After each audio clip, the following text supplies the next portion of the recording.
Hi guys, welcome back to Reserved Investments on YouTube. So I want to get into the topic of understanding auctions and how to benefit yourself when you're working with auction sites or auctioneers, okay, in regards to the greater antiques and collectibles trade. Now, I'm going to have to do this video in several parts.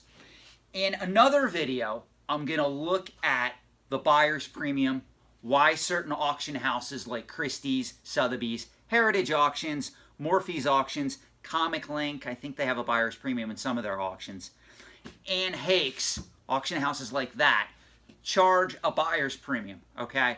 And what you as a buyer get out of that premium, which really isn't much, but we're going to save that topic for another video, okay?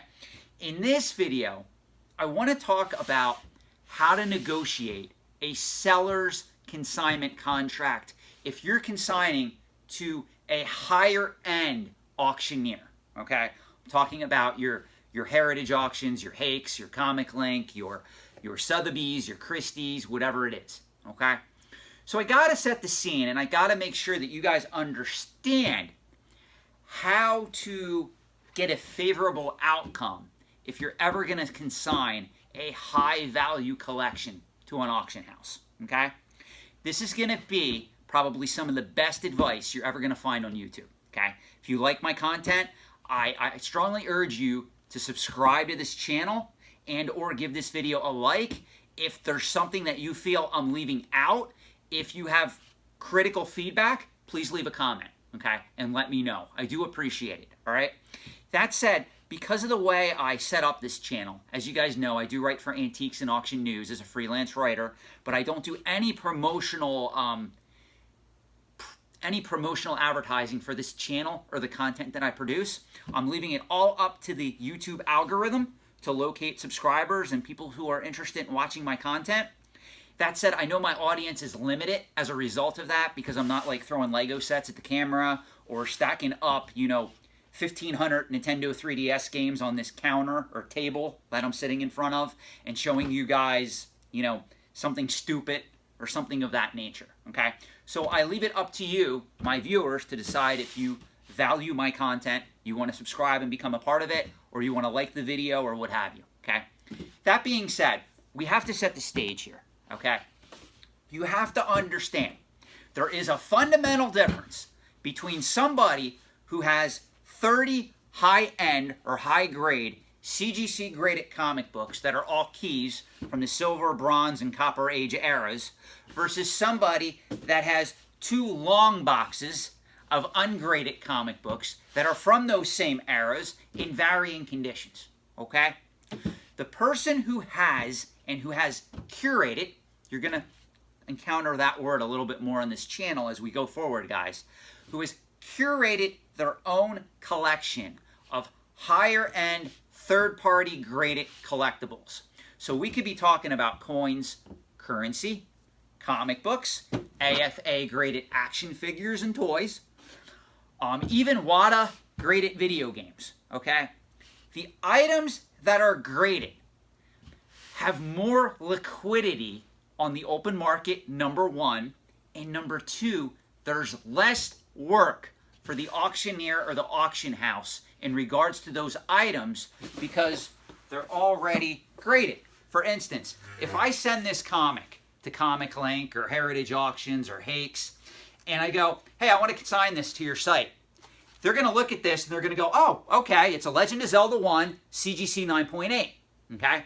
There's no disputing the grade. If I send them 2 long boxes of comic books that are in assorted conditions and not CGC graded, guess what? They have to go through, they have to look at all the books, grade each one, scan them, and then go from there and write a description. It's a lot more time consuming, okay? You have to understand, if you want to make money over the long term in the antiques and collectibles trade, you have to buy smart, okay? That starts as a collector, okay? This channel is set up to get you to that realm where you start thinking monetarily towards becoming a more sophisticated investor, okay? This is why when people tell me, oh, I don't like graded coins or graded currency or graded comic books, I just buy the raw stuff, okay? You really better know what you're doing in today's marketplace, because anybody wanting to get max value for their items, they're going to have them CGC graded or NGC graded or PCGS graded or PMG graded, whatever topic or category in the greater trade we're talking about. Okay, guys? That said, you as a collector, speculator, or investor, wherever you fall on that continuum, you have to understand, if you're going to put together a collection of something, you have to think of the end game. For most people, not all, but for most people, the end game is some point, hopefully in the later future, meaning 10, 20, 30 years out, where you're going to sell these items sometime later in your life, and you're going to consign them most likely to an auction house, okay? So I just want to put that out there, because if you're watching this video and you collect, like I'll use this as an example, antique glass bottles, okay? Obviously, no third-party grading. It would not be practical for a third-party grading company to exist in the realm of glass antique bottles, okay? So if you have a collection of 20 glass antique bottles and they're each worth anywhere from $20 to $100, okay, versus a collection of 10 that are each worth $1,000 a piece, okay, obviously an auction house, and if we're talking glass, we're going to either go through American Bottle Auctions, Glasswork Auctions, Norman Heckler, is it? I think out of, I want to say Connecticut. One of those three companies, okay? And most likely, they're going to want the high-end grouping of items that are $1,000 plus, okay? That's something you have to understand. You have to start thinking of this before you even get into that market and understand what your end game is going to be, okay? So I'm going to use this as an example, okay? Let's say that we have a person who 10 to 15 years ago started to collect CGC graded comic books, okay? So it's 2019 right now. It's August 2019. Let's say that this person started building this collection in August 2014, August 2004, 15 years ago. August 2004, just for talking purposes. And the person put together an awesome collection of 30 books, okay? All CGC graded, all in 9.0 or higher, okay? All from the silver, bronze, and copper age with keys in them. So we're talking books like Tales of Suspense 52, Giant Size X-Men 1, X-Men 94, Amazing Spider-Man 300. Books that have a lot of demand on the market, and even more so in higher grade, okay? So this person puts this collection together over a 15-year period, and obviously we're in a speculative bubble in the comic book market, okay? Person goes and looks up the value of the items that they had, and they said, wow, I spent $50,000 on these books over the last 15 years. The collection, however, is now worth $75,000 to $100,000. So I could potentially double my money on these items.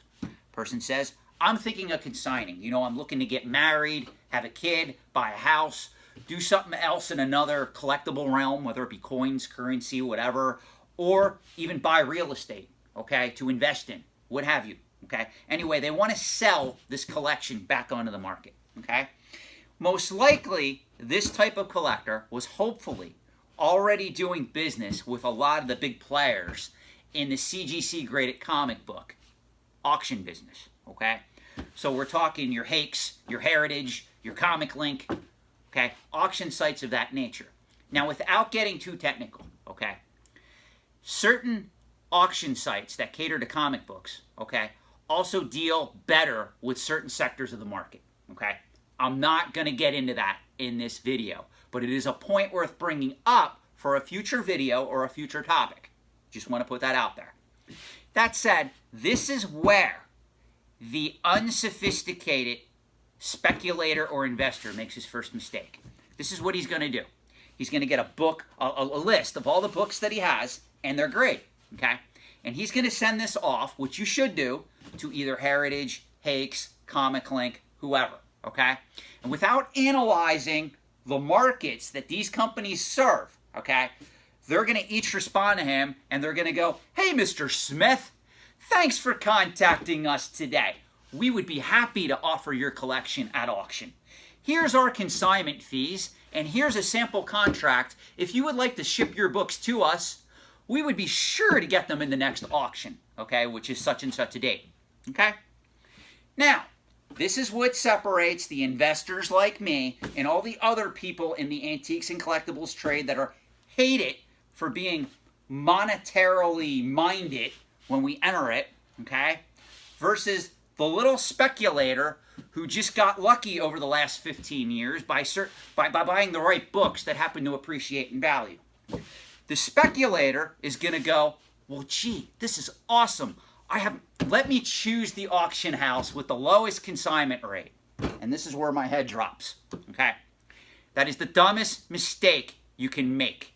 If you don't analyze what books would belong better in which market first, okay, you are already shooting yourself in the foot. Number two, okay, let's analyze this further, okay? You're better off, I'm just going to say it, if you have 30 high-grade books from the silver, bronze, and copper age, okay, all in 9.0 or higher, CGC graded, you're better off sending them all to one auction company, most likely. There are some exceptions, okay? If you have certain books I'm not going to get to in this video, but I can do another video on that if you want me to, guys. There's certain books that obviously that would be a red flag for me. But in this scenario, if you're collecting key and semi-key superhero books from the silver, bronze, and copper age eras, it's not going to matter much, okay? So you want to send them to one auction house. Now, this is what you have to understand. You have to look at the buyer's premium for what each auction house charges the buyer who's going to buy your books. And you go, Sean, I don't understand. Why? Well, let's say that you're doing business with an auction house that charges a 20% buyer's premium. Here's how you have to think. If I'm looking as a buyer to buy an item on an auction site that charges a 20% buyer's premium, I automatically adjust my bid by 20% less. Common sense, okay? I'm paying 80% for the market value for the item and then another 20% in buyer's premium. That adds up to 100%, okay? Now, this is what you have to understand. When you go to consign that collection, this is what's going to happen. Most likely, the auction house is going to come at you and they're going to go, well, for us to consign this collection, we're only going to take 10%. And you're going to go, that's it? I'm going to pocket 90%? No! This is where you guys are failing math miserably, okay? And I have clients that I have to walk through this process because they don't understand this, okay? If they're charging you 10% and they're charging a buyer 20%, okay? They're taking 30% out of your pocket, okay? And some auction houses take 35 to 40%. I know some auction houses that charge a buyer's premium of 20 and they charge the seller 20%. And people willingly consign stuff to these auction houses with no question. You've got to be stupid if you're doing that, okay? You will never build long-term wealth, especially in the antiques and collectibles trade, okay? So let me teach you something. This is how you negotiate a contract. I can't name names, okay? I'm not going to name any auction house names. Again, pay attention to if they have a buyer's premium. It's very important. If you're doing business with an auction house that does not have a buyer's premium and they're only taking 10%, that's not bad at all. In fact, that's brilliant, okay? Because really then, you are only paying 10%, okay? So if you're doing business with an auction house and they say, hey, we charge a seller's commission of 10%, but we don't charge a buyer's premium or any other fees, that's brilliant, okay? That may not be the best auction house to go through, okay? And I'm going to speak at that in an upcoming video. That still may not be the best auction house to go through. Okay, I'm going to be very honest on that. That said, though, at a 10% fee, that's reasonable. This is what you want to do. The auction house is going to come to you and they're going to say, hey, we're going to charge you 10%. You're going to look at them and you're going to go, well, wait a minute, you have a 20% buyer's premium, okay?